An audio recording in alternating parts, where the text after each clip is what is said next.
1962 সালের জানুয়ারি মাস আফ্রিকার তানজানিয়ার অঞ্চলের কাসাসা গ্রামে শুরু হয়েছিল ইতিহাসের এক অদ্ভুত মহামারী মানে তো আমরা বুঝি জ্বর, প্লেগ, কলেরা, যেখানে মানুষ মারা যায়। কিন্তু এই মহামারীতে মানুষ মারা যাচ্ছিল না, বরং হাসতে হাসতে পাগল হয়ে যাচ্ছিল। হ্যাঁ, তার নাম দি টাঙ্গানিকা লাফার এপিডেমিক। শুরু হয়েছিল এক বোর্ডিং স্কুলের কয়েকজন কিশোরী মেয়েকে দিয়ে। তারা হঠাৎ করেই অঝরে হাসতে শুরু করে। একটু পর দেখা গেল হাসি থামছে না। ঘন্টার পর ঘন্টা, দিনের পর দিন কেউ হাসতে হাসতে অজ্ঞান হয়ে পড়েছে, কেউ কাঁদছে, আবার নতুন করে হেসে উঠছে। কিন্তু প্রশ্ন হলো, কেন হঠাৎ করে এই হাসির মহামারী? ইতিহাসবিদরা বলেন ওই সময় আফ্রিকার মানুষ প্রচণ্ড মানসিক চাপে ছিল, কারণ টাঙ্গানিকা তখন ব্রিটিশ উপনিবেশ থেকে স্বাধীন হয়েছিল। স্বাধীনতার পর মানুষ নতুন জীবনের স্বপ্ন দেখলেও সামনের ছিল অনিশ্চয়তা, দারিদ্র্য, রাজনৈতিক অস্থিরতা আর অজানা ভয়।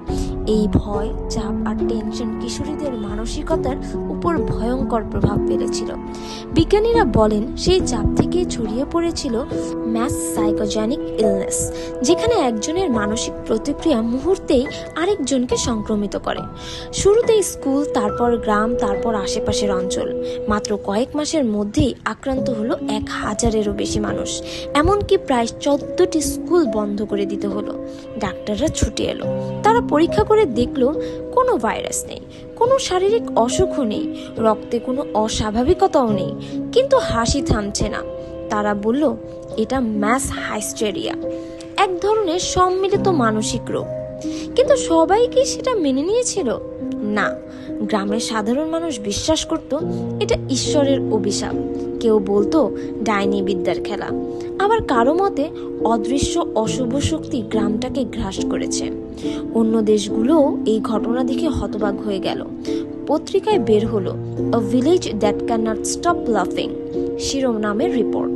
বিশ্বের বিজ্ঞানীরা তর্ক শুরু করলো, এটা কি সত্যিই মানসিক চাপ, নাকি আফ্রিকার গোপন সংস্কৃতি, বিশ্বাস আর আধ্যাত্মিক জগতের সাথে এর যোগ আছে? সবচেয়ে আশ্চর্যের ব্যাপার হলো এই হাসির মহামারী প্রায় 18 মাস ধরে চলছিল। তারপর হঠাৎ করেই একদিন শেষ হয়ে গেল। যেমন করে শুরু হয়েছিল ঠিক তেমনি অদৃশ্য হয়ে গেল।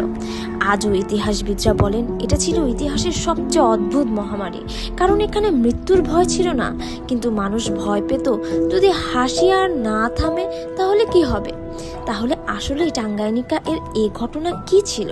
স্বাধীনতার পর মানসিক চাপের অদ্ভুত প্রতিক্রিয়া, নাকি বিজ্ঞানের অজানা এক রহস্য, নাকি আফ্রিকার মাটিতে লুকানো কোনো অশুভ শক্তির অদৃশ্য ছায়া? উত্তরটা আজও অমীমাংসিত, কিন্তু ইতিহাস এটাকে মনে রাখে এক নামেই, দি টাঙ্গানিকা লাফার এপিডেমিক, যেখানে হাসি হয়ে উঠেছিল মৃত্যুর থেকেও ভয়ঙ্কর।